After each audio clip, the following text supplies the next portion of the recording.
good evening everyone. Hoping all of you are doing well. How have you been? How's the preparation going? Syllabus सही से चल रहा है कि नहीं? आ जाओ थोड़ी सी बातें कर लें, फिर थोड़ा सा डिस्कशन. आ जाओ फटाफट से.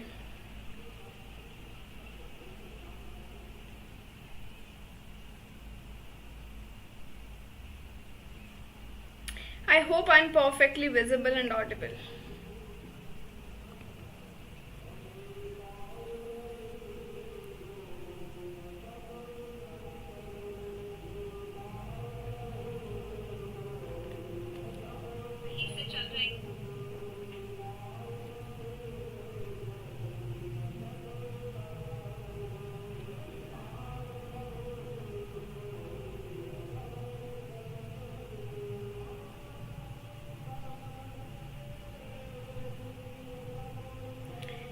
Hi, good evening Bhavna. How are you doing?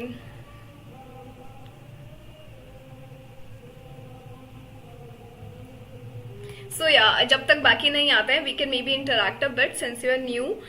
Uh, anything you want to tell about yourself, your post graduation, what exactly you are doing apart from your preparation? Anything. Good evening Harshita. How are you? How's your health?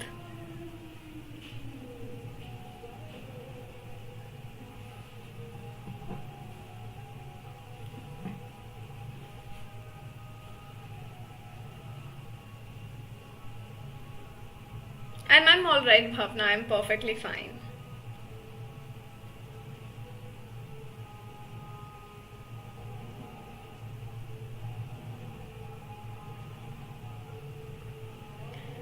ठीक है. So after having our discussion, still continuing the Augustan period, now we have reached after discussing about Addison, and now we are here talking about Samuel Johnson. So today's session is dedicated, properly dedicated to Samuel Johnson only. And if we have to talk about, if we have to talk from the net point of view, so Johnson plays a huge role there, right from his dictionary, right from his works. किसी ना किसी तरीके से question आपको हर बार देखने को मिलता है, even if it is a year और even if it is his list of works और maybe the periodicals that he has worked with. ठीक है, तो मैं सेशन को शुरू कर रही हूँ और इसी के साथ Johnson's age 1709 birth year till 1784, थोड़ा सा पीरियड याद रहता है. तो कभी क्या होता है आजकल, it is not just about the year of publishing works that the NTA is asking, but they do ask you their birth as well. So maybe list of writers and match them और put them in the chronological order as per their year of birth. So जब तक आपसे year of works का question आ रहा था, it made sense, है ना, कि हम जो है वर्क्स को क्रोनोलॉजिकल ऑर्डर में पढ़ते हैं तो हम क्वेश्चन का आंसर कर पाएंगे. बट अब जब आपको राइटर्स के ईयर भी पूछ रहे हैं, so we should also take that one step ahead. तो ईयर को साथ साथ, जब भी आज आपने पोप का वर्क पढ़ा, सो मेक श्योर कि पोप का वर्क विद ईयर पढ़ रहे हो. सैमुअल जॉनसन को पढ़ा, आपका भी स्टार्ट है, इनिशियल फेज है, इसीलिए बता रही हूँ. तो बहुत अच्छे से लास्ट तक ना बहुत मास्टरी आ जाएगा इस चीज में. सैमुअल जॉनसन 1709, इतना याद रख लो बस. और कैसे आपके क्वेश्चंस गलत नहीं होंगे आप वो खुद देखोगे जब क्वेश्चन को अटेम्प्ट करोगे. ठीक है, स्टिल द फीवर, बाकी सब बढ़िया है. I like that note and approach कि even if your health is not doing good, but आपने लिखा कि सब बढ़िया है. That's all right. ये भी सही हो जाएगा. Take proper medicines. All right. सो जॉनसन के बारे में अपन बात करें तो सबसे पहले हम इन्हें डॉक्टर जॉनसन बुलाते हैं. He is one of the literary figures of 18th century England, of the 18th century period. और इसी के साथ साथ we have seen that he is born on 1709 in Lichfield, Staffordshire, England, and he also faced a lot of issues, faced a lot of several health issues including scrofula, which left him with hearing and sight impairments. Johnson's intellectual capabilities were evident early on. Despite his health issues, he was an intellectual. He was kindly known. He has contributed a lot, even if it is his novels, his periodicals, his we would say his dictionary that came. इन्होंने जो है Oxford में अपना college attend किया है, but he was forced to leave without a degree because at that period of time he was having financial difficulties, he was having financial problems. तो उस वजह से उनको वो अपना डिग्री आधा छोड़ के आना पड़ा. And he attempted to work as a school teacher. So first he has worked as a school teacher, then as a school master, but did not find success in all of these ventures. And उसके बाद ही moved to London और वहां पे इन्होंने अपना writing career शुरू किया जो कि काफी फ्लरिश हुआ. So firstly he wrote some of the essays and worked on a few translations, and then his work lit up and he was quietly known as a major distinguished literary figure in 18th century England. All right, major आपको चीजों के बारे में पता होना चाहिए. Life career पता होगा, क्वेश्चन को बहुत अच्छे से सॉल्व कर पाओगे. इवन इफ कोई वर्क क्वेश्चन आता है स्पेसिफिकली किसी पर्टिकुलर इनके वर्क से रिलेटेड नहीं आ रहा, बट इनकी लाइफ से रिलेटेड जो है आपको हिंट्स पता है, तो इजीली आंसर को कर पाओगे. ठीक है, इसीलिए हम थोड़ा सा टाइम डिवोट करते हैं whenever we are introducing one author in our session, one playwright in the session. Make sure that we are having some of his history and biography. ठीक है, all right, moving on to our another slide where we see that he has also written several plays and pamphlets. Irene इनका एक work है जो कि एक tragedy है. 1749 में ये वर्क परफॉर्म किया गया. एंड द पैट्रियट जो कि एक क्रिटिक है ऑफ कंटेम्प्रेरी पॉलिटिक्स. तो दो वर्क्स हो गए 1749 के, आयरीन है और द पैट्रियट है. ठीक है, इसके बाद 1755 में जिसकी वजह से हम बोलते हैं कि इस पीरियड में उन्होंने अपना मेजर कॉन्ट्रीब्यूशन दिया है, वो दिया है via publishing a dictionary of the English language. 1755 में इन्होंने अपना dictionary of the English language जो है ये वर्क पब्लिश किया, जो कि अपने आप में काफी फेमस रहा. इट इज सेड कि इसकी कुछ वीकनेसेस हैं, बट उस पीरियड में अगर हम बात करें उससे पहले जो एडिशंस आ रहे थे उसके मुकाबले ये वर्क बहुत अच्छा था. It shows talent based on the definition which are exactly based on the common sense. So the work was actually a very superior, it was on a superior level compared to the previous editions and the dictionaries that came. And for the first time authorities are quoted for the use of words. ठीक है, और बाकी जो हम weaknesses की बात करते हैं तो वो इसके अंदर थोड़ा डेट्स और डेफिनेशंस थोड़ा गलत हैं. डेट्स की कोई थोड़ी बहुत दिस लैक इन डेट्स, थोड़ा कमी है. इनकरेक्ट डेफिनेशंस हैं. प्रोनाउंसिएशन को लेकर एक पुअर गाइडेडनेस आपको यहाँ पे देखने को मिलती है. But in all if we talk about that period, so the work has a significant contribution in that period. ठीक है, इसी के साथ साथ इनके दो पीरियोडिकल्स हैं जहां पे इन्होंने काफी टॉपिक्स के बारे में बात करी है. Right from the Rambler and the idler. Rambler है और इडलर है. जैसे आपको याद होगा एडिसन कर रहे थे जब हम, तो हमने टैटलर किया, स्पेक्टेटर किया और गार्डियन किया. Now that we have moved to our another writer, तो इन्हीं के साथ साथ जो पीरियोडिकल्स रिलेटेड हैं हम वो भी डिस्कस कर रहे हैं. So Rambler and Idler are those two. इनको याद रखना है, आगे डिटेल में बात करेंगे. इनका फेमस वर्क 1759 में आपको देखने को मिलता है, रासेलास, जिसका प्रॉपर एक टाइटल जो है वो है the Prince of Abyssinia a tale. अब अगर आपसे पूछ ले कि ये कहाँ सेट है और आपको अगर पूरा टाइटल पता है तो आप इजीली आइडेंटिफाई कर पाओगे. The Prince of Abyssinia a tale, इसके अंदर ये बात करते हैं on the pursuit of happiness की. हैप्पीनेस की बात करते हैं, यहाँ पे ह्यूमन नेचर को एक्सप्लोर करते हैं. तो ये जो वर्क है रासेलास, ये इसके ऊपर है. उसके बाद आपके पास आता है 1779 में लाइव्स ऑफ द पोएट्स. पूरा नाम है lives of the most eminent English poets. ठीक है, ये भी पूरा जो है बायोग्राफिकल और क्रिटिकल स्टडीज का सीरीज है जो आपको 17th और 18th सेंचुरी पोएट्स का है, वो इसके अंदर इंक्लूड किया गया है. ठीक है, he has also participated in a literary club. Literary club में इन्होंने पार्टिसिपेट किया है, जो कि किसने फाउंड किया, who was the founder of that club. A painter was the founder. Painter का नाम है Joshua Reynold. So founded by the painter Joshua Reynolds, allowed him to engage with some of the leading intellectuals of the day. उस वक्त के जो भी leading intellectuals थे उनके साथ इन्होंने एंगेज किया है, पार्टिसिपेट किया है. कौन कौन वो हैं? हमारे पास एडम स्मिथ है, एडमंड बर्ग, जेम्स बॉसवेल. जेम्स बॉसवेल का आगे भी रोल देखने को मिलता है बिकॉज वो आगे सैमुअल जॉनसन के बायोग्राफर भी बनते हैं. ठीक है, so we have Edmund Burg, Adam Smith and James Boswell. ये हमारे पास है। इसी के साथ साथ now we have been coming to his closing periods. He died on December 13, 1784। He was buried in Westminster Abbey. इनकी जो लेगेसी है वो इनकी राइटिंग्स के थ्रू तो दिखती ही है। इसी के साथ साथ जो इनके बायोग्राफर हैं बॉसवेल, उन्होंने भी लिखा है इनके ऊपर लाइफ ऑफ सैमुअल जॉनसन, जो कि एक क्वेश्चन बन के आ जाता है कि ये किसने लिखा है। सो आपको नाम पता होना चाहिए, बॉसवेल ने लिखा है, ठीक है। Which portrays him not just a great thinker and writer but also as a robust and engaging character. वो सिर्फ उनकी राइटिंग्स पे बात नहीं करते हैं, वो उनके कैरेक्टर पे, हु ही हिमसेल्फ इज, उसके ऊपर भी बात करते हैं, उनकी बायोग्राफी में लाइफ ऑफ सैमुअल जॉनसन जो बॉसवेल ने लिखी है, ठीक है। नाउ हिज अनदर वर्क 1749 का वैनिटी ऑफ ह्यूमन विशेस, बिल्कुल इसको लिख लो, इंपॉर्टेंट है, बिल्कुल इसको मार्क कर लो, इंपॉर्टेंट है from net point of view. सबसे पहले ये वर्क पब्लिश हुआ 1749 में एंड इसका पूरा टाइटल जो है वो है the 10th satire of juvenile imitated. अब कई बार आ जाता है जुवेनाइल का कौन सा सटायर यहाँ पे दिया गया है क्वेश्चन, तो आपको लिखना है 10th सटायर। अगर आप इस वर्क का पूरा नाम ही याद कर लो तो आपको वो चीज याद करने की जरूरत ही नहीं पड़ेगी। हमेशा जब भी इस वर्क को पढ़ो तो पढ़ो vanity of Human wishes the 10th satire of juvenile imitated. किस फॉर्म में है? सैटिरिकल एलेजी है।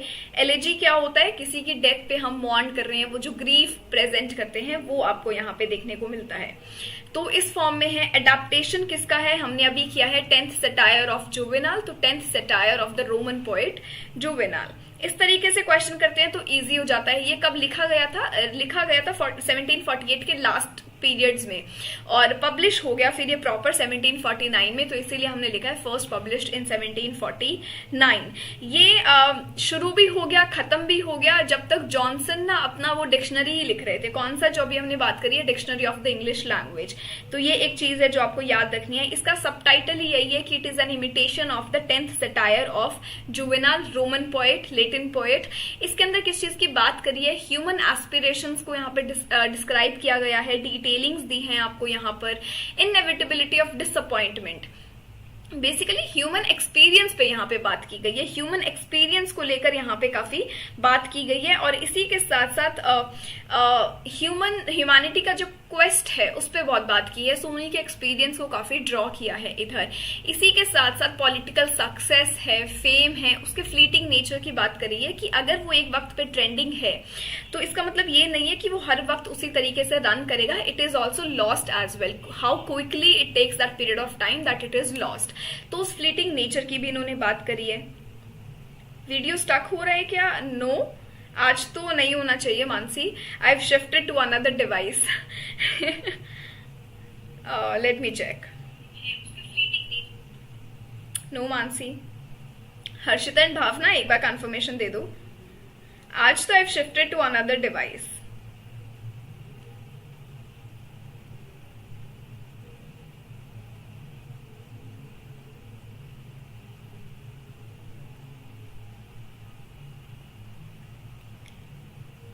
बताओ भाई कोई confirmation please.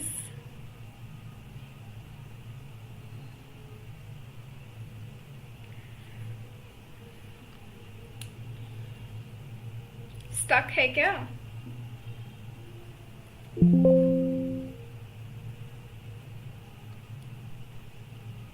No, it is not.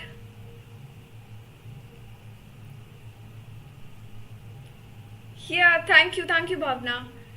Mansi you should start again I guess. एक बार फिर से स्विच करके देखो, वापस आओ, रिफ्रेश करो, शुरू करो, it would work because it is working perfectly all right in my device. बीच में हुआ था थोड़ा सा बट अभी एकदम ठीक है। वो बीच बीच में कभी कभी ना हो जाता है, that is not from our and, क्योंकि मैंने आज डिवाइस भी चेंज कर लिया है। ऑल राइट, ठीक है। हम लोग कहां पर थे? वैनिटी ऑफ ह्यूमन विशेस के ऊपर। 1748 के लास्ट में ये वर्क लिखा गया। ये वर्क लिखकर खत्म भी हो गया, तभी तक जॉनसन अपना डिक्शनरी पे काम कर रहे थे। वो जो डिक्शनरी जब उन्होंने पब्लिश करी उसको अराउंड बहुत सारे इयर्स लगे काम करने में और फिर पब्लिश करने में। मेन चीज यहाँ पे यही याद रखनी है, 10th satire of juvenile imitation, ठीक है, वो एक फैक्टर यहाँ पे यूज किया जाता है। इसके लिए काफी क्रिटिक्स ने बहुत कुछ बोला है। Walter Scott and T.S. Elliot जो जाने माने हैं, आप भी इन्हें जानते होंगे, इन्होंने जॉनसन का ग्रेटेस्ट पोएम बोला है वैनिटी ऑफ ह्यूमन विशेस को। हॉवर्ड दी विनब्रॉट ने भी इस वर्क के लिए कुछ बोला है, मैं यहाँ लिख देती हूँ नाम, हॉवर्ड दी विनब्रॉट। इस वर्क के लिए इन्होंने बोला है one of the great poems in English language. तो कभी कभी जो है आपके पास क्वेश्चन आ जाता है क्रिटिक्स का, किसी फेमस प्ले राइट ने या ड्रामेटिस्ट ने किसी वर्क के लिए कुछ बोला है, तो आपको वो चीजें भी पता होनी चाहिए, ठीक है। So basically I have been telling you the ways in order to how to prepare a certain writer. All right, इसी के साथ फ्लीटिंग नेचर भी आपको बता रहा है इस ये वर्क पॉलिटिकल सक्सेस और फेम का, कि कैसे एक ही जो चीज है, आपको फेम मिल गया है, किसी को ओवरनाइट सक्सेस मिल जाती है, तो वो हमेशा सेम नहीं रहती है, over a period of time it also falls, अगर आप उसको मेंटेन करके नहीं चलते हो तो। इसी के साथ वो काफी हिस्टोरिकल फिगर्स का भी यहाँ पे रेफरेंस देते हैं, जैसे वॉल्सी और क्रॉमवेल। वॉल्सी और क्रॉमवेल का भी यहाँ पे रेफरेंस देते हैं to illustrate the precariousness of power. तो बेसिकली उनको रेफरेंस देते हैं और उनके जो पावरफुल फिगर्स भी जो एक डाउनफॉल फेस करते हैं उसको भी वो यहाँ मेंशन करते हैं। तो जब वो फ्लीटिंग नेचर की बात कर रहे हैं तो वो सिर्फ बात नहीं कर रहे हैं, in the terms of evidence also he is been using the reference of those historical figures, ठीक है। So basically the works advocates for moderation, humility and the wise understanding of one's own limitation. One's own limitation हम बोल रहे हैं कि human experience, follies, फ्यूटिलिटीज पे ये बात करता है, वो है the vanity of Human wishes, ठीक है। आई होप मानसी की अभी सही चल रहा होगा आपके डिवाइस पे। जो हमने ये वर्क स्टार्टिंग में पढ़ा लिस्ट ऑफ वर्क्स में, कि आयरीन इनका वर्क है जिसका पूरा नाम है अ ट्रेजेडी, याद रखना है आयरीन अ ट्रेजेडी 1749। अब जो है ये हिस्टोरिकल इवेंट पे बेस्ड है from the Byzantine empire and explores the themes of love, power and betrayal. बस आपको यहाँ पे इतना याद रखना है, जॉनसन का ये एक इकलौता प्ले है और ब्लैंक वर्स ट्रेजेडी में है, इट्स हिज ओनली प्ले। और कौन सी थीम के अंदर है? टर्किश थीम के अंदर है, हिस्टोरिकल इवेंट जो इन्होंने लिया फ्रॉम द बाइजेंटाइन एम्पायर लिया। इसी के साथ साथ इस वर्क के लिए क्रिटिक्स ने क्या बोला है कि जो लैंग्वेज है आयरीन की काफी फॉर्मल है, काफी स्टिफ है, इसके अंदर जो इमोशनल डेप्थ है उसकी काफी कमी है और ड्रामेटिक टेंशन की इसको जरूरत है, ताकि ऑडियंसेस को जो है ये काफी इफेक्टिवली एंगेज कर सके। So there are some of the things that are required to have that certain play and work. तो इसके लिए क्रिटिक्स ने बोला है कि इस वर्क में जो है थोड़ा कुछ कमियां हैं जो पूरी होनी चाहिए थी, जैसे फॉर्मल है, काफी स्टिफ है, इमोशनल डेप्थ जो है वो लैक करता है, ड्रामेटिक टेंशन इसमें जरूरत थी ताकि जो ऑडियंस है वो इफेक्टिवली एंगेज कर पाए इस प्ले के साथ। और ये याद रखना है कि जॉनसन का it's one and the only play, ठीक है। इसके बाद हम बात करते हैं प्ले जो है it was seen as more suited to reading than performance. Even Johnson also accept this कि this is a fail play. तो ये भी बोला गया है कि rather than making it for the performance, ये एक ऐसा प्ले है जिसको पढ़ने के लिए यूज करना चाहिए था। It was more suitable for reading, attributed to its dense poetic style and predominance of dialogue over action. Action से ज्यादा जो डोमिनेंस है वो हम बोलते हैं डायलॉग का है, और पोएटिक स्टाइल काफी डेंस है। तो maybe this play is meant to read and not for the performance। ये एक चीज है जो इस प्ले के बारे में बोली गई है। आयरीन 1745, पूरा नाम अ ट्रेजेडी, ठीक है। नेक्स्ट है द रैम्बलर। हमने किया था अभी पीछे दो पीरियोडिकल, रैम्बलर और एडलर। तो रैम्बलर है 1750 से 52, विद ईयर याद रखना है। ये जो पीरियोडिकल है ये बाई वीकली पीरियोडिकल है, ये एक बाई वीकली पीरियोडिकल है जो जॉनसन ने एडिट किया है और मोस्टली उन्होंने ही इसको लिखा है। इसके साथ साथ बाई वीकली है, तो कब का पब्लिश होता है? ट्यूसडे एंड सैटरडे, ठीक है। फ्रॉम 1750 टू 52 इसका पीरियड है, ट्यूसडे एंड सैटरडे को ये पब्लिश होता है। इसके अंदर टोटल 208 ऐसे हैं, ठीक है। आपको यहाँ पे क्या सिर्फ याद रखना है कि एक रैम्बलर पीरियोडिकल है सैमुअल जॉनसन का, टाइम पीरियड है 1750 टू 52, एक बाई वीकली पीरियोडिकल है, ट्यूसडे और सैटरडे, बस। इसी के साथ साथ इसका जो स्टाइल है वो क्या है, काफी सीरियस कंटेंट ये इसके अंदर डालते हैं। और इसमें जो ये एसेस पढ़ते हैं, पीरियोडिकल पढ़ते हैं, they are mostly the more educated readers of that time. So during despite its somewhat heavy style and serious content, Rambler जो है फिर भी इन्फ्लुएंशियल बहुत था, बिकॉज इसके अंदर मोर educated readers of the time were included, ठीक है। नेक्स्ट है आपका द एडलर जो 1758 से 60 का टाइम पीरियड है। ये आपका जब शुरू हुआ था तो ये वीकली शुरू हुआ इन द यूनिवर्सल क्रॉनिकल, एक न्यूज़पेपर है 1758 से 60 के बीच में, जिसके अंदर अराउंड अबाउट 103 एसेज थे। और इसका जो एम है, रैम्बलर कहीं ना कहीं फिर भी लिमिटेड था, but Idler engaged to a broader audience, ठीक है। दोनों में से ये एक डिफरेंस है। इसी के साथ साथ वो काफी आपको सीरियस इंटेंशंस पे देखने को मिला था, but Idler is more lighter, more humorous, humour का टोन आपको यहाँ पे देखने को मिलता है as compare to the Rambler, reflecting a more accessible approach while still engaging with serious subjects. तो एडलर का ये एक डिफरेंस है कि लाइटर और ह्यूमरस अप्रोच है, जबकि रैम्बलर का हमने किया था कि काफी सीरियस अप्रोच है, किया था ना, heavy style and serious content. इसी के साथ साथ इनके ऐसे क्या एक्सप्लोर करते हैं, a variety of topics right from the critics of contemporary art, literature and society, ये आपको यहाँ पे देखने को मिलता है। So as of now we have done Vanity of Human Wishes, we have done Irene a tragedy, then Rambler, then Idler. ठीक है, अब हम चलेंगे आगे के वर्क पर, जो कि डिक्शनरी है 1755, a dictionary of the English language. तो मैंने आपको बोला था कि ये कब से ये जॉनसन इस वर्क पे लगे हुए थे, जबकि इन्होंने एक वर्क लिख के पब्लिश भी कर दिया था इस बीच में। तो इस वर्क को इन्होंने अराउंड अबाउट 9 years लिए कंप्लीट करने के लिए, and finally it was published इन 1755। सो ये वर्क मोस्टली इन्होंने खुद ही किया है, बिना किसी एडिटर्स एंड हेल्प के अलावा इन्होंने ये काम खुद ही किया है। और यहाँ पे अराउंड अबाउट इस डिक्शनरी में आपको 40,000 वर्ड्स देखने को मिलते हैं। हर एंट्री का डेफिनेशन है, एग्जाम्पल ऐसे ही कोई उठा के नहीं दिया है, फ्रॉम लिटरेरी सोर्सेज है, और जो कि पूरा एक्सप्लेन करते हैं about the usage of that particular word. इसी के साथ साथ आपके यहाँ पे इन 1,14,000 कोटेशंस इन्होंने यहाँ पर यूज करी है from different works of authors like Shakespeare, Milton, Dryden and others। तो यहाँ पे हमने क्या किया अभी तक कि देखो 9 साल लगे इसको कंप्लीट होने में। 40,000 वर्ड्स हैं, डेफिनेशंस है, एग्जाम्पल्स हैं, इतना कोटेशंस है, और वर्क्स हैं by authors like Shakespeare, Milton, Dryden and others. And the dictionary here acted as a guide on how to use English properly. आपको यहाँ पे ये लेक्सिकॉन, आपको यहाँ पे ये डिक्शनरी तो दे ही रहा है, इसके साथ साथ गाइड भी करता है इस किस तरीके से इंग्लिश को यूज करना होता है प्रॉपरली।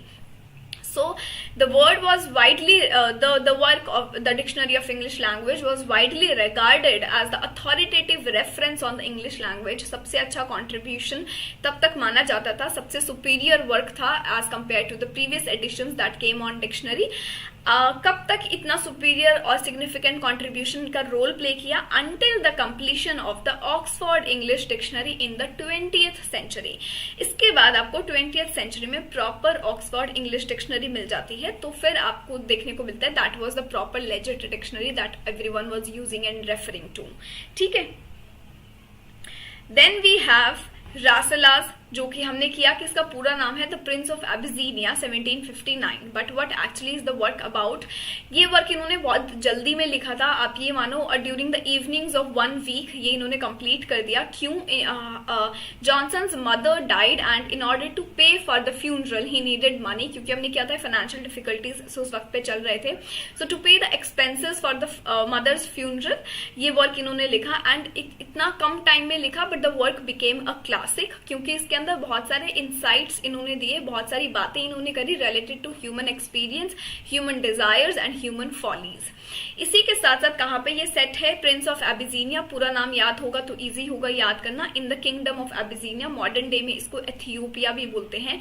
इसके अंदर जो प्रोटैगनिस्ट है वो बिल्कुल रासेला ही है, who is actually a prince and confined to the Happy Valley. यहाँ पे एक रेफरेंस दिया हुआ है हैप्पी वैली का, और ये जो वैली है ऐसे किसी वर्ल्ड के बीचों बीच नहीं है, आपके काफी सेक्लूडेड एरिया में है। इट इज अ पैराडिजियकल गार्डन जो कि आउटसाइड वर्ल्ड में है, काफी सेक्लूडेड है मेन वर्ल्ड से, जहां पे आपकी हैप्पी वैली का जो रेफरेंस है, जहां पे आपकी सारी डिजायर्स फुलफिल हो जाती है, बट फिर भी वो इंसान अनसैटिस्फाइड ही रहता है। ठीक है, so driven by this desire to find true happiness and understand the purpose of human existence, इन्हें लगता था कि हैप्पी वैली में रहकर भी जो है ये अनसैटिस्फाइड है, अभी भी अच्छे से सब कुछ ये फुलफिल नहीं कर पा रहे हैं। So they wanted to move out of that happy valley and they make that plan. इनके साथ साथ इनके सिस्टर निकाया, इनके अटेंडेंट, इनके फिलोसोफर जिनका नाम इमलाक है, ये सब जाते हैं in order to find true happiness, in order to find the purpose of human existence। तो ये एक ब्रीफ समरी है। तो ये पूरा का पूरा जो टेल है ये मॉडल्ड है ऑन द अरेबियन नाइट्स। कोई क्वेश्चन आ जाए, टेल किस पे मॉडल्ड है? अरेबियन नाइट्स पे। These was known to the western world through early 18th century, translations के थ्रू ये काफी जाने जाती थी। इसी के साथ साथ आपको इस वर्क के थ्रू एडवेंचर्स, फिलोसॉफिकल कॉन्वर्जेशंस काफी अनफोल्ड होती है। फिलोसॉफिकल तो आप देख भी पाओगे कि related to human life, existence and follies पे ये बात कर रहे हैं, डिजायरिंग नेचर पे ये बात कर रहे हैं। इसी बीच में जब ये यहाँ से हैप्पी वैली से निकल के जब इसका अपना ट्रू हैप्पीनेस ढूंढने के लिए जब ये चलते हैं, तो वहां पे ये काफी राइटर्स, काफी लोगों से मिलते हैं और काफी अलग अलग पाथ को चूज करते हैं in the pursuit of happiness. ठीक है, इसी के साथ अपन चलते हैं नेक्स्ट हमने किया लाइव्स ऑफ द पोइट्स 1781। काफी अच्छा इंसाइट इस वर्क ने प्रोवाइड किया है to the period of English literature, and here you get to see the lives and the works of 52 poets. 52 poets का आपको यहाँ पे देखने को मिलता है। तो जो पोएट्स हैं काफी इंपॉर्टेंट जाने माने फिगर्स हैं इंग्लिश लिटरेचर के, right from John Milton, Alexander Pope, John Dryden and बाकी सब। और इसी के साथ साथ ये अपनी ये जो बायोग्राफीज लिख रहे हैं, ये एक काफी अच्छा प्लेटफॉर्म है to give the details on moral and philosophical ideas, and it reflects on the virtues and vices of the poets and their influence on their work. So basically जिन फिगर्स को यूज कर रहे हैं उनकी biographies को एक platform की तरह यूज करते हैं बाकी एरियाज को एक्सप्लोर करने के लिए, moral philosophical ideas, virtues and vices of humans as well as those people. इसी के साथ साथ इनका इन्फ्लुएंस क्या है इनके काम पर। इन्होंने काफी कुछ राइटर्स फिगर्स के बारे में बात करी है, जैसे यहाँ पर मिल्टन, पॉप, ड्राइडन लिखा है, तो इनका ऐसे है ऑन मिल्टन, सबसे लॉन्गेस्ट ऐसे यही ही है। जॉनसन्स ऐसे ऑन मिल्टन काफी लॉन्गेस्ट है, काफी डिटेल्ड है। इसके अंदर मिल्टन की लाइफ से लेके पॉलिटिकल व्यूज, उनके लिटरेरी अचीवमेंट्स, उनका एक क्रिटिक ऑफ पैराडाइज लॉस्ट, जबकि वो वर्क इतना महान और इतना फेमस वर्क रहा उस पीरियड का, तो वो सब जॉनसन प्रोवाइड करते हैं इन दी एसे ऑन मिल्टन। इसके साथ साथ पॉप की लाइफ, पॉप के वर्क्स को भी काफी मेंशन करते हैं। Here I am talking about Alexander Pope. Here he highlights his mastery verse. जो वो वर्स यूज करते हैं उसमें जो एक उनका पकड़ है, मास्टरी है, होल्ड है, ग्रिप है, उसको काफी यूज करते हैं, एंड इनका क्या इन्फ्लुएंस रहा 18th सेंचुरी की पोइट्री पर। सो जॉनसन ये प्रोवाइड करते हैं। We have already done Alexander Pope and their works. इसके साथ साथ ड्राइडन पे भी ये मेंशन करते हैं उनका जो एक वर्सेटाइल नेचर है, उनका जो काम है, किस तरीके से that played a huge role and that shaped the English literature, particularly इनके ड्रामा और सेटायर, वो भी जॉनसन ने इस वर्क में मेंशन किया है। इसी के साथ साथ थॉमस ग्रे के वर्क्स को भी लिखा है, जैसे कि Elegy Written in a Country Churchyard, famous work जो एलिजी थॉमस ग्रे ने लिखा है, उसको भी यहाँ पर उसका ब्यूटी और उस वर्क का क्या इन्फ्लुएंस और कॉन्ट्रीब्यूशन रहा वो भी इन्होंने यहाँ पर मेंशन किया है। सो बेसिकली आपको यहाँ याद क्या करना है, just the brief things, lives of the poets, कि हाँ ठीक है सिग्निफिकेंट वर्क है ये लिटरेरी क्रिटिसिज्म और बायोग्राफी का, which offers an insight into the lives and the works of 52 poets. यहाँ पे इंपॉर्टेंट फिगर्स है आपके लिटरेचर में, जैसे मिल्टन, पोप, ड्राइडन। यहाँ पे आपको उनका इन्फॉर्मेशन दिया है कि इनके वर्क्स पे, इनकी लाइफ डिटेलिंग्स पे इन्होंने बात करी है। ये है हमारा यहाँ पर लाइव्स ऑफ द पोएट्स। फिर हम आते हैं plays of William Shakespeare. Plays of William Shakespeare में इन्होंने क्या बात करी है?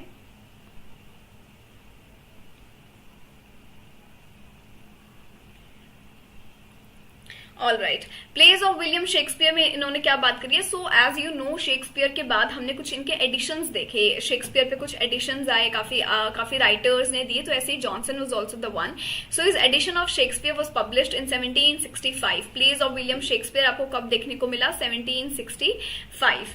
यहाँ पे शेक्सपियर का एक बैलेंस्ड क्रिटिक आपको देखने को मिलता है। ऑफकोर्स वो इनकी अच्छाइयां, वो इनका ब्रिलियंस, वो उनकी हाईली क्वालिटीज जो उन्होंने यूज करी है इन सम ऑफ द प्लेज, वो मेंशन करते हैं। बट इसी के साथ साथ he doesn't shy away from representing and from describing the excessive use of puns that he has used or the basic faults that he has used in his works। तो basically admire भी करते हैं और point out भी करते हैं जो इनको गलत लगता है या जो इनको लगता है बहुत ही एक्सेसिव था या इतना रिक्वायर्ड नहीं था। Johnson's effort helped preserve Shakespeare's original text, providing a clearer view. तो इतना उन्होंने इंसाइट्स दिया है। आप जो है किसी राइटर के बारे में सिर्फ उनकी अच्छाइयां नहीं लिख रहे हो, बल्कि कुछ पिन पॉइंट्स भी दे रहे हो, क्रिटिक भी कर रहे हो, तो इनके साथ साथ जब अगर हम उस वर्क को यूज करते हैं, उस एक फैक्टर को जब हम यूज करते हैं, एक उस परसेप्शन को यूज करते हैं उनके वर्क में, तो काफी क्लियरर इंसाइट आपको वहां पे देखने को मिलता है. सो अ क्लियरर व्यू आपको यहाँ पे देखने को मिला playwright's intention and artistic achievements. So यही है बस कि यहाँ पे इन्होंने सिर्फ एडमायर नहीं किया, बाकी एडिशंस की तरह पिन पॉइंट्स भी दिए, क्रिटिक भी किया, and then later they were used in the Shakespeare's original text. ठीक है, नेक्स्ट हमारे पास है, नेक्स्ट नहीं है, we are done with Johnson, but let me just see if I have not missed anything.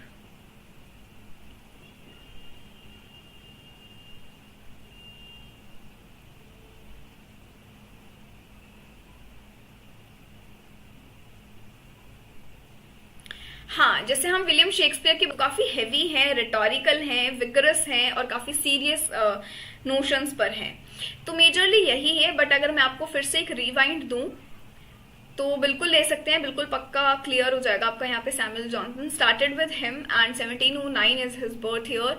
Doctor Johnson हम इन्हें बुलाते हैं. In England he is born. He had health issues, जिसके बाद आप इनके कुछ इफेक्ट्स भी देखोगे. He was facing with some of the financial difficulties.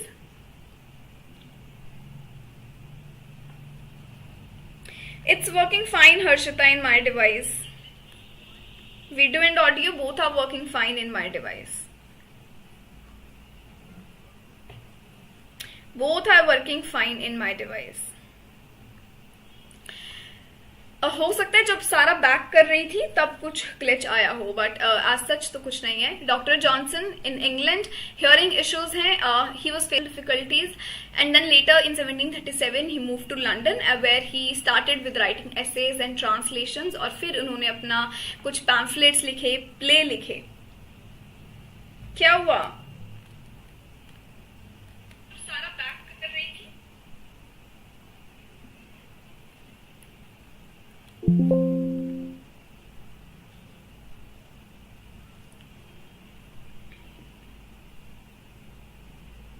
Harshita is right.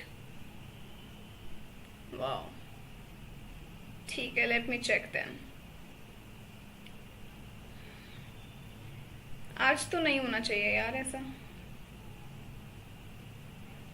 See, I'm here now and this is working properly. And technically only this should work properly. अगर ये सही से नहीं चलता है तो हम समझ जाते हैं कि कुछ तो गड़बड़ है. अच्छा, मैं एक बार अपना चार्जिंग पॉइंट बंद करके देख देती हूँ. ऑल राइट, नाउ अब बता दो. मुझे लगा फिर से मेरा ही स्टक हो रहा है. होना नहीं चाहिए आज, because recently I have shifted to a new device. Is it fine now?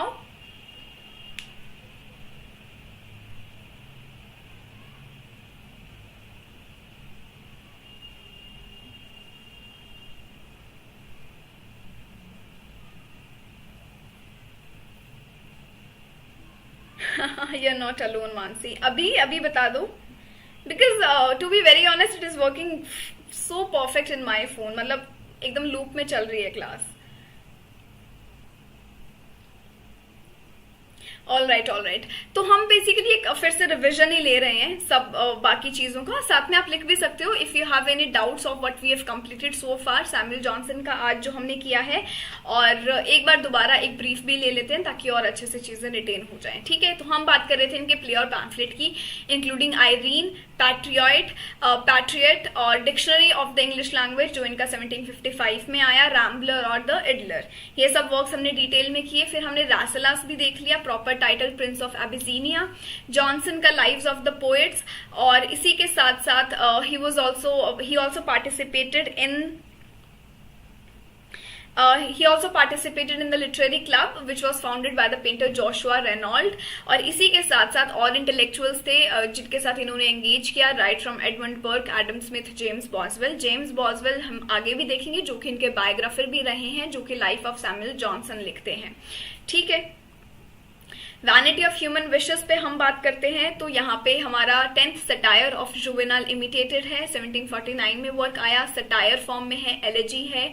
और इसी के साथ साथ talks about human aspirations, human experience, fleeting nature पे बात करता है कि कैसे there is nothing permanent, things have a nature of getting to the downfall as well, और जो कि सिर्फ बोलते ही नहीं है, हिस्टोरिकल फिगर्स के थ्रू रेफरेंस भी देते हैं, योर वॉल्सी एंड क्रॉमवेल, इनके थ्रू रेफरेंस भी आपको यहाँ पे दिया जाता है। So basically human experience, human limitations के बारे में ये बात करते हैं। आयरीन एक ट्रेजेडी, पूरा नाम इनका है 1749, जो इवेंट्स हैं लिए गए हैं फ्रॉम बाइजेंटीन एम्पायर। सिर्फ ये इकलौता प्ले है जॉनसन का, ब्लैंक वर्स ट्रेजेडी है, टर्किश यहाँ पे इनका थीम रहता है। यहाँ पे एक तरीके से फेलियर प्ले था, और जहाँ पे बोला गया है कि it lacked that emotional depth, इतना नहीं है, it is overtly stiff and formal. इसी के साथ साथ एक ड्रामेटिक टेंशन की यहाँ पे जरूरत थी ताकि ऑडियंस भी इफेक्टिवली एंगेज हो। ठीक है, तो प्ले बोला गया है कि परफॉर्मेंस से ज्यादा वो पढ़ने के लिए ज्यादा सूटेबल है। फिर हम बात करते हैं रैम्बलर की, जो कि एक बाई वीकली पीरियोडिकल है, ट्यूसडेज एंड सैटरडेज आता था 1750 से 52। काफी हेवी स्टाइल और सीरियस कंटेंट के अंदर ये पीरियोडिकल आपको देखने को मिलता था, और काफी एजुकेटेड रीडर्स इसमें इन्वॉल्व रहते थे। इडलर की बात करें 58 to 60, इडलर वीकली शुरू हुआ आना सबसे पहले यूनिवर्सल क्रॉनिकल में एज अ न्यूज़पेपर, और फिर टोटल 103 एसेज आपको यहाँ पे देखने को मिलते हैं। एज कंपेयर टू रैम्बलर काफी ब्रॉडर ऑडियंस आपको यहाँ देखने को मिलती थी, काफी लाइटर और ह्यूमरस टोन है यहाँ पर as compare to the serious tone that we got to see in the Rambler. काफी वैरायटी ऑफ एसेज इन्होंने एक्सप्लोर किए हैं, right from literature, contemporary art and society. इसके बाद अपन ने डिस्कस किया प्रॉपर फेमस डिक्शनरी, जो कि एक significant contribution of that period. 9 years लगे इसको काम करने में, 40,000 words with over 1,14,000 quotations with a variety of authors like Shakespeare, Milton, Dryden, and majorly the dictionary acted as a guide on how to use English properly. और जब तक कब तक ये काफी रेलेवेंट और प्रॉपर थी, जब तक ऑक्सफोर्ड इंग्लिश डिक्शनरी नहीं आई थी। ठीक है, उसके बाद है रासलास, प्रिंस ऑफ एबिसीनिया। एक 1 week में ही completed this work during the evenings, and why he had to do this, he was facing financial difficulties and he had to pay the expenses for the mother's funeral. Abyssinia imaginary kingdom है, वहां पे ये proper आपका work set है। इसी के साथ साथ Happy Valley is the key point that you have to remember, और वो जो है काफी सेक्लूडेड है from the outside world. That is a place where all the desires are fulfilled, but still there is this factor of unsatisfaction, there is this factor of unfulfillment। तो जो यहाँ पर आपके मेजर कैरेक्टर्स हैं, the रासलास, sister नकेया, attendant philosopher इमलाक, ये सब जाते हैं। और क्यों जाते हैं? एक खोज करने of the true happiness and to understand the purpose of human existence. और उस बीच में ये काफी लोगों से मिलते हैं, and they choose different paths and pursuits in order to reach to that path of happiness. Oriental tale है, मॉडल्ड है अरेबियन नाइट्स पर, काफी ट्रांसलेशंस आपको यहाँ पे इनकी देखने को मिलती हैं। इसी के साथ हमने फिर डिस्कस किया lives of the poets, where you get to see the biographies and of the lives and the works of different poets. In total we had 52। Some of the major important figures that we had were John Milton, Alexander Pope, John Dryden. ठीक है, and also Thomas Gray का elegy on the country churchyard, काफी influential तरीके से इन्होंने यहाँ पर उनको भी मेंशन किया है। फिर हमने बात किया शेक्सपियर के सभी एडिशंस लिखते हैं, इन्होंने भी लिखे हैं, बट ये काफी अलग अंदाज से, सिर्फ उनकी तारीफें ही नहीं करी हैं, बल्कि इनके फॉल्ट्स, पिन पॉइंट्स भी किए हैं, जो कि काफी रेलेवेंट रहे इनके ओरिजिनल टेक्स्ट में, because that give a clearer picture. कब पब्लिश हुआ? 1765 में। The quotation, the work is a just representation of general nature. This is it, and I hope with that Samuel Johnson is clear, और audio video सब अच्छे से काम कर गया होगा कि जब जब मैं कुछ इंपॉर्टेंट बोल रही थी, कुछ भी मिस हो जाता है दोबारा बोल दिया करो, आई हैव नो इश्यूज।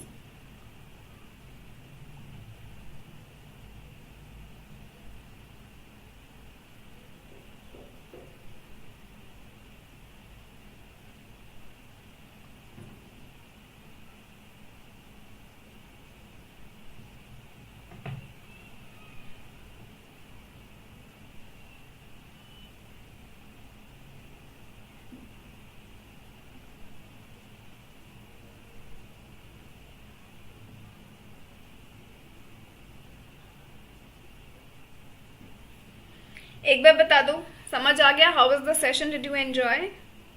इतना भी बोरिंग नहीं है सैमुअल जॉनसन को डिस्कस करना, and I try to keep it engaging by using different patterns. You must have noticed आज की slide थोड़ी अलग है.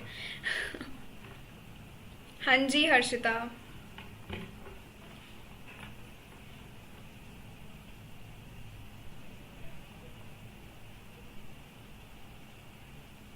Harshita, do you want to ask something?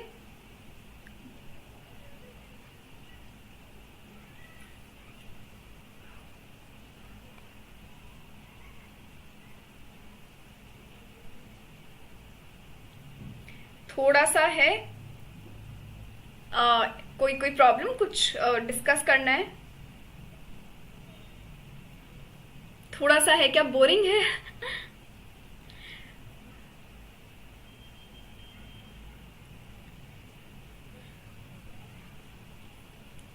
एक तो वन वर्ड चीजें लिखते हो कि कुछ समझ ही नहीं आता.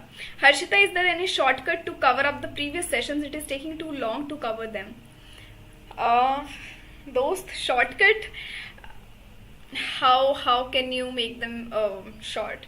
देखो, एज ऑफ नाउ वो काफी चीजें इंपॉर्टेंट है. It is not something that I have exaggerated like in so many PDFs and pages. क्या कर सकते हो, सिर्फ उनका एक रीड ले लो, एटलीस्ट लेक्चर पूरा अटेंड करो, लेक्चर को पूरा सुन लो. PDF आपके साथ साथ रहेगा ही, और इसी के साथ साथ आपके पास PDF है, लेक्चर आप एक तो एटलीस्ट आई एम होपिंग कि आप एक विजिट लेक्चर का तो लोगे ही हर सेशन में. उसके बाद साथ के साथ अपने की पॉइंट्स नोट्स बना लिया करो एक बार. Exactly. So Harshita, now what the problem is कि ऑलरेडी अगर कुछ क्लासेस पेंडिंग है तो वो दिमाग में प्रेशर भी है कि ये भी खत्म करना है साइड बाय साइड, और प्रेजेंट भी करना है ताकि रह ना जाए. Now that I will be giving you some of the days to actually cover all of those things जो हमने बात करी थी ऑल्टरनेट सेशन की. टिल 21 आपका सब कवर हो जाएगा A to Z. Even I am also talking about those who recently joint. तो कोशिश करना जो रीनेट का एग्जाम है हमारा, तब तक आप ये सब कवर कर लो ताकि आपको कोई दिक्कत ना आए. वैसे भी अपना पेस पे आराम से चलो, जो प्रीवियस है उसको आराम से देखो और प्रेजेंट का साथ साथ लगाते रहो. मानसी, मैं तो शेक्सपियर पर हूं अभी. मानसी, थोड़ा सा तो करना पड़ेगा कवर. 21 को पेपर है. देखो मानसी, 21 को पेपर है. If you are going to sit for the paper, अगर आपको, हाँ Bhavna, I am still on the introduction of English. कोई बात नहीं भावना, आपका हो जाएगा cover, that's not an issue. Also Bhavna, I really wanted to ask कि आपने अपना मास्टर्स कर लिया है और you are still doing your master's, because then that makes it easy for me. जब मैं कोई चीज एक्सप्लेन कर रही हूँ तो मैं उससे रिगार्ड में करती हूँ फिर. And also, I'm having no updates on Nabuji. I hope she's covering all of those things. And क्या कर सकते हो, देखो अभी मुझे लग रहा है आप Harshita and Mansi both are focused on renet. तो इस पीरियड को यूटिलाइज कैसे करना है? शेक्सपियर है, बेन जॉनसन, अभी तक जो हमने कर लिया है, Shakespeare, Ben Jonson, Middleton, Webster, Congreve, White Shirley, Dryden, इन सबको डिटेल में कर जाओ. Detail in the sense list of the works and the characters. इसी के साथ साथ प्रैक्टिस सेशंस में इन्वॉल्व करना शुरू कर दो. प्रैक्टिस सेशंस में इन्वॉल्व करना शुरू कर दो, जो मैं डेली ले रही हूँ. 1-2 घंटा भी वहां पे दोगे तो कर सकते हो. और एक हम बहुत मेंटली भी उस फैक्टर से सोचते हैं कि यार बहुत कुछ है, करने को हो नहीं रहा है. So maybe why not you divide your time. एक स्लॉट है, स्लॉट को डिवाइड करके रखो कि अभी ये करना है कि इतना टाइम मुझे पिछले सेशन पर देना है, ये वाला आर मेरा बुक है कि मुझे अब वाले पर देना है, और बाकी टाइम में मुझे अपना रीनेट और प्रैक्टिस पे देना है. ठीक है. बहुत बड़े बड़े प्ले हैं. शेक्सपियर के प्ले की बात कर रही हो ना Mansi, but I try to keep them very short. आपको सिर्फ समरी ही नहीं करना है. तो प्ले के लिए आप क्या कर सकते हो, आपको ध्यान भी होगा. मैंने कुछ सेशन लिए थे जब मैंने बोला था कि जो आपकी शेक्सपियर की समरीज है, don't try to cover all of them in just 1, 2 और 3 days. Maybe in that weekly planner you can add your own summaries कि आज आप जो है किंग लियर के ऊपर देखोगे, फिर आप जो है अपना मिडनाइट चिल्ड्रन के ऊपर देख रहे हो, जितने भी हमारे प्ले हैं आप हम मैकबेथ के ऊपर देख रहे हैं, फिर एक दिन हैमलेट का समरी कर रहे हैं. इस तरीके से कर लो. मेजरली आपको करना क्या है शेक्सपियर में से, your important characters, hero heroines, fools, disguises, major episodes, important scenes, सबका लिस्ट मैंने आपको ऑलरेडी PDF दे दिया है टेलीग्राम पर. तो वो चीजें एग्जाम के पॉइंट ऑफ व्यू से है जो करके जा सकते हो. मानसी, इंडियन वाला सेशन लिया था, 4 ही गलत हुए बस. अरे वाह, परफेक्ट. आज वाला, अच्छा इंडियन जो हमने कल लिया है, कल वाला ले रहे हो ना? अरे सही, परफेक्ट। मैम मेरा पूरा दिन अभी पीडीएफ करने में ही जा रहा है, ना पेपर 1 हो पा रहा है ना कोई और क्लास। हर्षिता ऐसा क्यों? मानसी दलित लिटरेचर का सेशन ले लीजिए मैम एक यूट्यूब पर रीनेट से पहले। ऑल राइट, यहाँ से डिमांड आ रहा है, लेना पड़ेगा। वैसे इंडियन लिटरेचर में मैंने कुछ क्वेश्चंस डाले हैं दलित लिटरेचर के, and also I have taken one more session already on Dalit literature, तो मैं आपके साथ may be on the group share कर दूंगी। ठीक है, मैं ग्रुप पे शेयर कर दूंगी आपके साथ ये वाला सेशन। बट हाँ, दलित लिटरेचर का एक प्रॉपर ले लूंगी क्लास से पहले, अपना एग्जाम से पहले। बट जो वो एक सेशन मैंने ऑलरेडी किया हुआ है वहां से काफी क्लैरिटी आपको मिल जाएगी, तो मैं आपको वो सेशन शेयर कर दूंगी आज ही। ठीक है, पीडीएफ में तो देखो जाएगा, but it's about the experience and the grip. एक दो बार वो बन गया, रेपिटेटिवली कुछ दिन करोगे ना तो आपको अपने आप समझ आ जाएगा कि क्लास के बाद अब मेरे लिए क्या क्या इंपॉर्टेंट है नोट्स में बनाना। नोट्स को मोनोटोनस तरीके से नहीं बनाना है, थोड़ा हाईलाइट करके डायग्राम चार्ट्स बना के बना लेना। ठीक है, बट अगर लगता है कि सॉलिड थोड़ा तैयारी है तो ही रीनेट के लिए फोकस करना, कहीं पता लगे कि इतना टाइम उस पर इन्वेस्ट कर रहे हो इनटू अ डिफरेंट अप्रोच, और फिर वापस जब आओ तो काफी बंडल अप हो जाए काम, तो उस तरीके से करना है। And I am not able to study more than 2 to 3 hours। हर्षता बहुत कम है ये, इसके बाद तो फिर कैसे ही पेपर 1 और बाकी सेशंस के लिए टाइम मिलेगा। तो देखो क्या कर रहे हो, 2 ड्रामा में 5 घंटे चाहिए? नहीं मानसी, ये कैसा अप्रोच है? No ma'am, I'm a primary school teacher and I'm trying my best to present in all of the sessions. Oh, that's great Bhavna, that's perfect, all right. ठीक है, आराम से सेशंस को कवर करो अपने पेस पे। बस डेली सेशंस ये वाले अटेंड करने आ जाएगा। जब मैं कहती हूँ अपना स्लॉट डिवाइड करो, अपना जो 7 to 8 का टाइमिंग है ये तो फिक्स कर लो, बांध लो। इसी के साथ साथ मैं कहती हूँ शाम से 5 से 6 यूट्यूब वाला भी रख लो, वहां से नई चीजें आपको मिलती है। अब जैसे प्रैक्टिस के लिए करोगे, नए टॉपिक्स मिलेंगे, 5 to 6 is the best slot for that. Morning में पेपर 1 करना है, पेपर 1 करो, गैप में करना है पेपर 1 करो। पेपर 1 को थोड़ा सा एफर्ट दे दो, और नहीं हो रहा है पेपर 1 नहीं हो रहा है तो फिर इसका भी स्लॉट ले लो। 11 AM टीचिंग एप्टीट्यूड करा रही हूँ मैं आपको। मैम की पॉइंट्स ढूंढ कर लिखना पड़ता है। ढूंढ कर क्यों लिखना पड़ता है? आपको मैंने सब प्रोवाइड तो किया है। Due to health issues, fever plus body pain, या आई अंडरस्टैंड दैट हर्षिता, जल्दी से ठीक होने की बहुत जरूरत है, कुछ टाइम यहाँ पे फोकस करो। स्लो लिखते हो Mansi. Alright, so the perfect reasons that you have कि क्यों मैं इतना डिले कर पा रही हूँ, कि मैं स्लो लिख रही हूँ, क्योंकि मुझे 2 प्ले करने में इतना टाइम लग रहा है। क्लास में हमें यही तो सीखना है, that is why a proper course is needed. मतलब आप समझ रहे हो, अगर खुद का कोर्स ये नहीं लिया होगा और हमें खुद से तैयारी करना है तो कितना मुश्किल होता है। And that is actually a very wise decision that you guys have taken. यहाँ पे आपको किसी रिसोर्स के लिए खुद से अब ढूंढना और मत्था नहीं मारना पड़ता है, आपको यहाँ ऑलरेडी मिल रहा है, क्योंकि वो काम मैं कर रही हूँ। आपका काम है अपने और शॉर्ट नोट्स क्रिस्प फॉर्म में बनाना, बिकॉज एट द एंड आपको वही चीज काम आती है। अपने जो लिखे हुए नोट्स हैं आपको वही काम आते हैं, because everybody has their own language and their own ideas to store their information. हाँ, that's right हर्षिता, फिर तो पेस ठीक है, इतना तो स्टार्टिंग में लगता है। मैम आपने कहा था शॉर्ट बनाना है तो यूट्यूब पर भी देख लेती हूँ। ठीक है, गुड।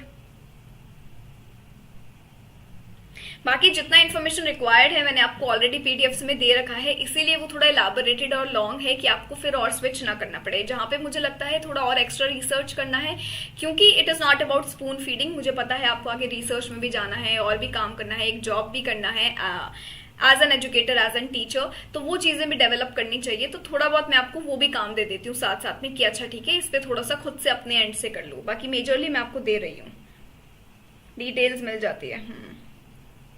बाकी इस चीज पे ज्यादा और सोचने की जरूरत है नहीं, क्योंकि जब हम अभी प्रैक्टिस करेंगे क्वेश्चंस का, तो अगर आप वो अटेम्प्ट कर पा रहे हो अच्छे से, वो सॉल्व कर रहे हो, तो समझ जाओ कि जो आपका अप्रोच है वो बिल्कुल सही जा रहा है, आपका फिर उसमें कोई गलती नहीं है। ठीक है, बट आप कह दो कि स्टार्टिंग में ही इजी पीजी हो जाए तो वो नहीं होता। स्टार्टिंग में टाइम जरूर लगता है और धीरे धीरे आपको हैबिट हो जाएगी।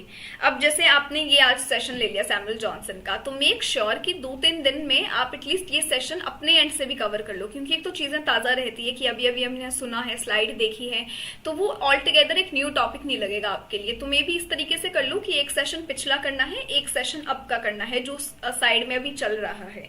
आई don't know how you are exactly doing that कि अब वाले भी हम फिर जब इस यहाँ तक पहुंच जाएंगे तब कवर करेंगे. तो why not you attempt this approach कि एक पिछला सेशन उठा लो और एक अब वाला उठा लो जो हम प्रेजेंट में कर रहे हैं, उस तरीके से कवर कर लो. ठीक है. और जो भी यूनिट कवर कर रहे हो डेली क्विज को जरूर अटेम्प्ट करना है, डेली क्विज को कर लेना.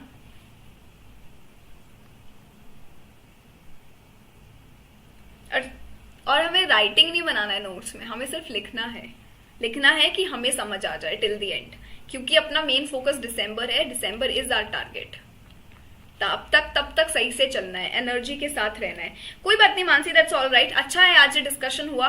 और अब मैं भी पूछती रहूंगी, अब मैं भी बार बार पोक करती रहूंगी कि अब मुझे बताओ. But also if there is any progress, if there is no progress, किस तरीके से सेशंस जा रहे हैं, कितना टाइम लग रहा है, ये सब मुझे साथ साथ बताते रहा करो. हमारा डिस्कशन और हमारा Saturday is doubt clearing session इसीलिए होता है. बट कल हमारा सेशन नहीं है. I switched that to Sunday कल, क्योंकि मैं यूट्यूब पर मैराथन ले रही हूँ. So that might be helpful for you as well, क्योंकि आप भी रीनेट की तैयारी कर रहे हो. मैराथन फुल फ्लेजेड सब यूनिट्स को मिला के होगा.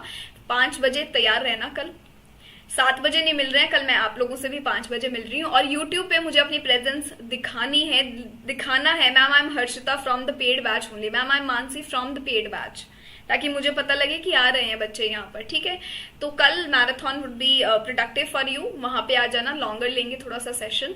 तो कल अपन यहाँ पे नहीं आएंगे. तो एक दिन मैंने आपका सेव कर दिया है. आज वो सेशन और पीडीएफ से गो थ्रू नहीं करना पड़ेगा, प्रीवियस को कवर कर लो. ठीक है. संडे को मिलेंगे डाउट क्लियरिंग सेशन के लिए और कुछ प्रीवियस क्वेश्चन सॉल्व करेंगे. हाँ, I get it Bhavana. Yes you are actually right. First time है प्रिपरेशन तो समझ नहीं आता है शॉर्ट कैसे नोट्स बनाए, क्योंकि स्टार्टिंग में लेंदी ही बनता है एंड स्टार्टिंग में टू गेट अ ग्रिप. और अब जैसे आप स्टार्टिंग के सेशंस देखोगे तो आपको लगेगा कि मैं थोड़ा लंबा ही नोट्स बनाऊं, बड़े ही बनाऊं, ताकि मुझे टिल द एंड तक याद रहे. But over the period of time जब हम और कुछ टाइम हो जाएगा, फिर राइटर्स करोगे, पीडीएफ देखोगे तो सिर्फ गो थ्रू करना होगा.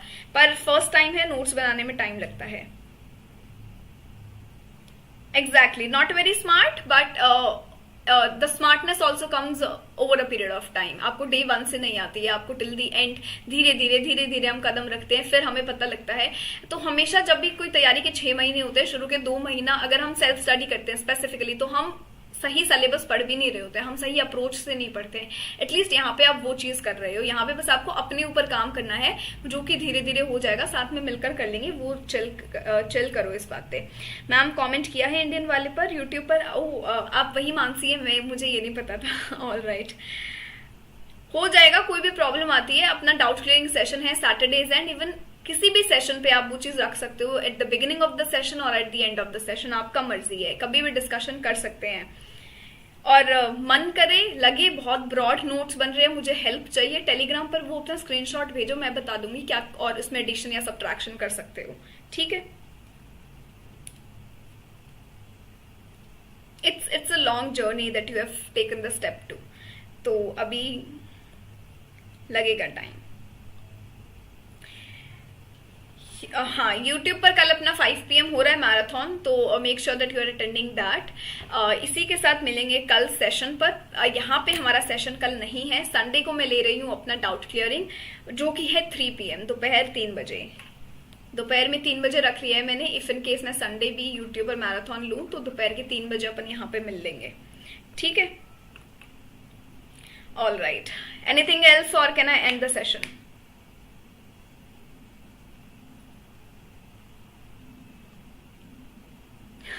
Thank you, Bhavna. So sweet of you. All right. चलो. Take care. Good night. And पढ़ते रहो, पर टेंशन नहीं लेना है. आराम से चीजें करनी है. ठीक है.